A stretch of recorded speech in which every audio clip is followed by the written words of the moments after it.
Today's lecture is going to focus on protein metabolism. I'm Joanne Lind. So the learning outcome for today is that we're going to explain the processes involved in protein metabolism in a healthy individual. In my previous videos, I have shown the processes that are highlighted here with stars. So we've had a look at carbohydrate metabolism down to pyruvate via glycolysis. We've looked at the Krebs cycle and the electron transport chain. We've also had a look at fatty acid degradation via beta oxidation and ketogenesis, so the creation of keto bodies from acetyl-CoA. So today we're going to meander down the blue pathway, so have a look at how proteins are metabolized in the body. Protein metabolism accounts for around 10 to 15% of the energy that our body uses.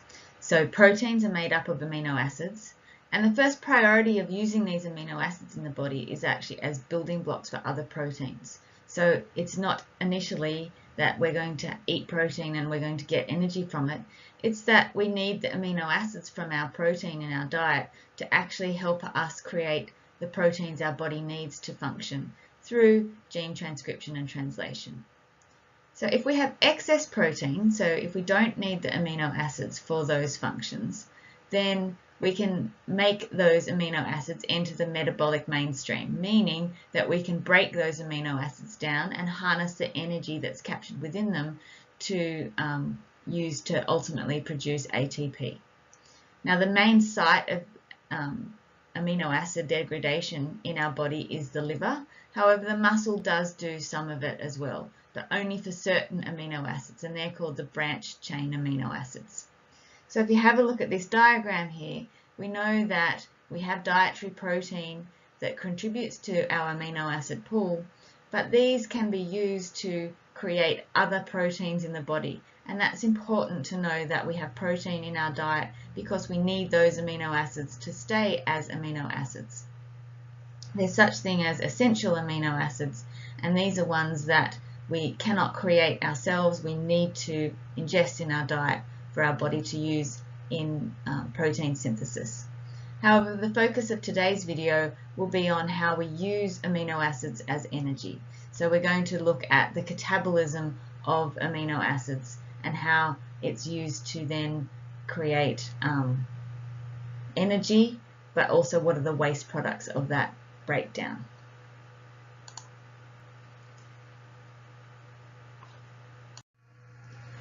So excess amino acids are not stored in our body.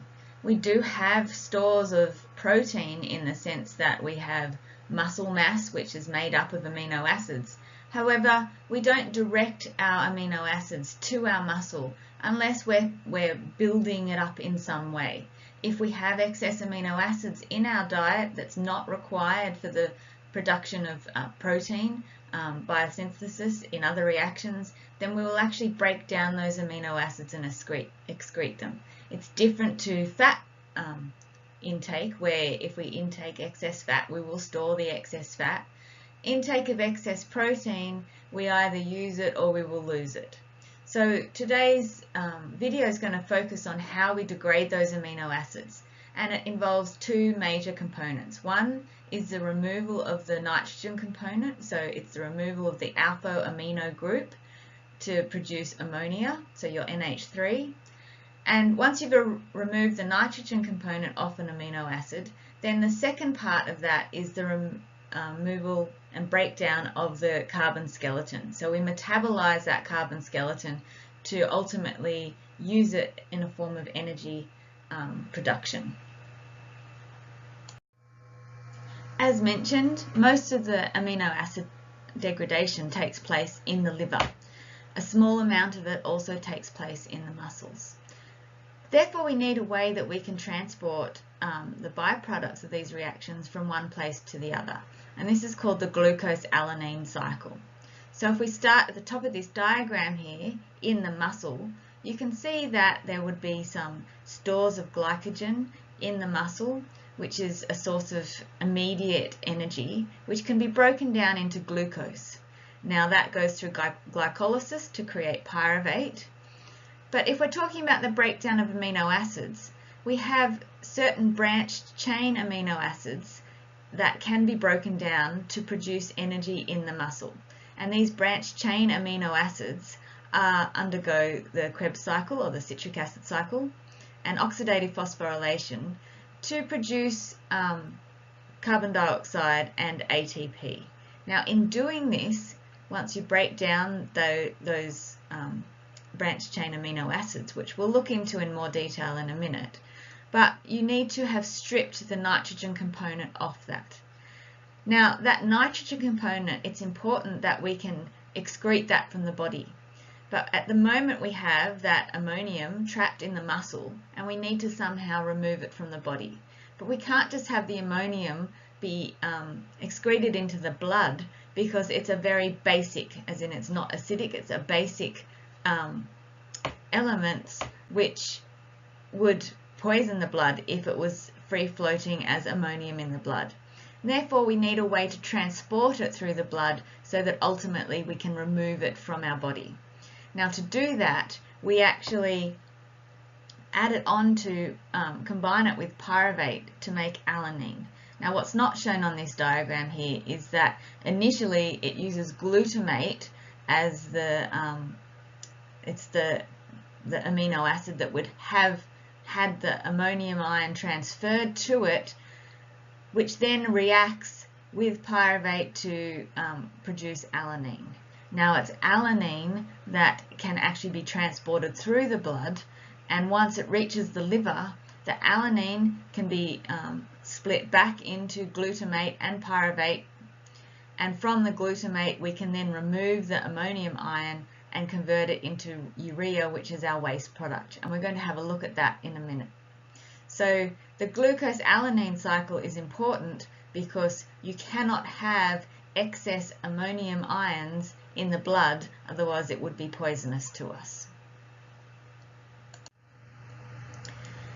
So just having a little further look at how we convert those amino acids into urea, there are some amino acids that can go directly to glutamate, and it's glutamate which is the precursor required to then strip the ultimate ammonium ion off it and then go into the urea cycle.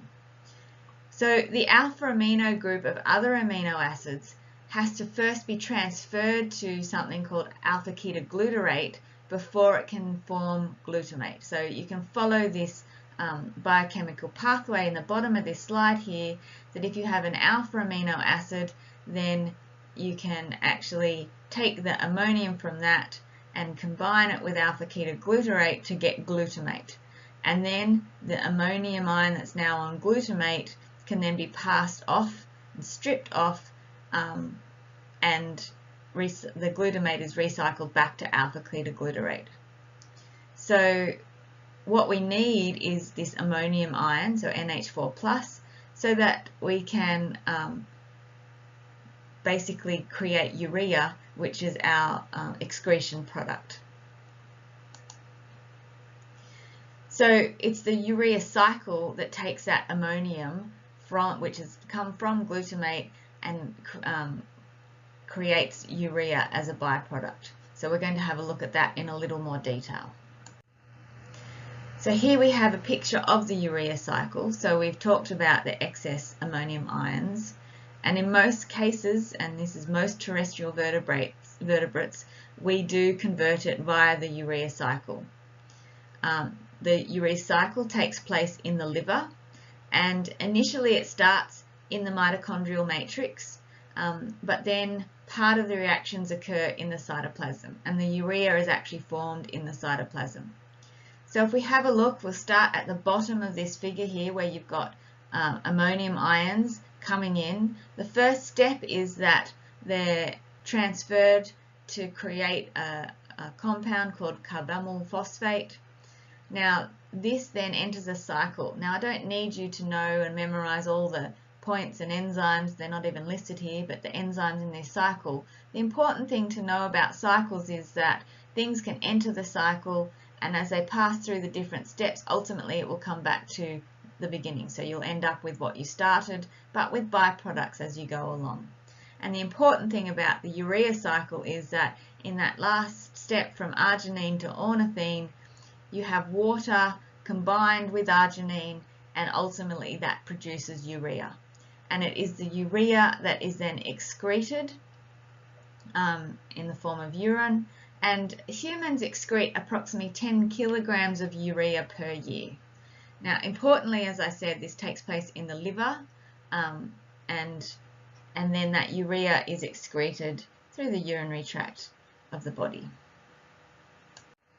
So once we've taken that nitrogen-containing component off the amino acid, we're left with what's called the carbon skeleton, as pictured here. So what happens to that carbon skeleton? So the strategy for degradation of amino acids is to use that carbon skeleton as a major metabolic intermediate. So it can either be converted into glucose, or it could be oxidized by the citric acid cycle.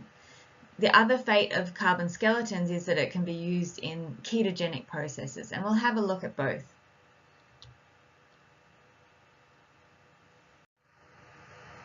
So we know that there are 20 amino acids that we have in our human diet. So when we take those carbon skeletons from these 20 amino acids, they can be converted to one of 7 molecules that are listed here. But different amino acids have certain molecules that they can be converted into. So for example, we have ketogenic amino acids. So keto is talking about fat pathways. So there are certain amino acids that will only ever be able to be converted to either acetyl-CoA or acetoacetyl-CoA. There are also amino acids that are gluconogenic amino acids, which means that they can be used in the glucose metabolism pathways. And so these end products are your pyruvate, your alpha-ketoglutarate, succinyl-CoA, fumarate, and oxaloacetate. Now, the amino acids that form these different groups are shown here. So leucine and lysine are purely ketogenic amino acids.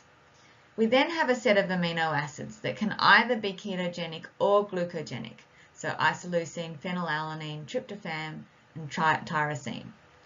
Finally, we have the remaining amino acids that are purely glucogenic. So they can only create one of those 5 molecules that's bracketed as glucogenic here on these slides. Now, I don't expect you to memorize which amino acids are which type, ketogenic or glucogenic. The important thing to understand is that amino acids have carbon skeletons, which can then be used for the creation of energy. Some of them are ketogenic and some of them are glucogenic. Now, if we look at whereabouts in our metabolic pathways these 7 molecules exist, you can see we've actually touched on them before. So if you look at this diagram here, anything that's shaded in pink is talking about a glucogenic amino acid, and they can come into, this is the Krebs cycle that you're seeing here. So you've got the top, some can be converted to pyruvate. Around in the Krebs cycle, you have alpha-ketoglutarate, succinyl-CoA, fumarate, and oxaloacetate. So all of these are places in which amino acids can be converted, the carbon skeleton can be converted into one of these compounds, which is important in the Krebs cycle. Now, we've also talked about oxaloacetate not only being important in the Krebs cycle, but it's important for gluconeogenesis, which I'll show in a different video. So you can see the pink ones here are glucogenic. The yellow ones, however, contribute to our fat metabolism pathways. So these are acetyl-CoA and acetoacetyl-CoA. Now, if you remember back to beta oxidation, acetoacetyl-CoA is an important component of beta oxidation, so the breakdowns of fatty acids. And you'll see in another video that's also important in the creation of triacylglycerides for storage in our body. So importantly here, you have all those 7 different compounds which are part of the breakdown of amino acids, which can be used either in a glucogenic sense to create energy or a ketogenic sense. So if we summarize a pathway of breakdown of proteins, we ingest proteins. Importantly, we use them to create body proteins or the amino acids themselves are different compounds that are important in our body, like neurotransmitters or thyroxine. So you can see that on the left-hand side of this figure. However, if we have excess amino acids that we don't need, we need to strip off the nitrogen component, which enters the urea cycle to create urea, which is excreted, and the remaining carbon skeleton of those amino acids either goes into a ketogenic pathway, which is through acetyl-CoA, or a glucogenic pathway, which is down through glycolysis or the Krebs cycle and its intermediates. And ultimately, you either store that acetyl-CoA as fats, or you break down the glucogenic or ketogenic ones to produce energy. So it's important to know excess amino acid consumption, so excess protein consumption, can actually lead to an increase in fat storage. So to summarize this video, we know that proteins are made up of amino acids, and those amino acids importantly are building blocks for new proteins in our body. Any excess amino acids can't get stored in the body, but need to be broken down and excreted. So first of all, we break them down into a nitrogen component, which enters the urea cycle to produce urea. The carbon skeleton component of an amino acid can then be used in other metabolic pathways, and depending on the amino acid will depend on whether it's a ketogenic pathway or a gluconeogenic pathway.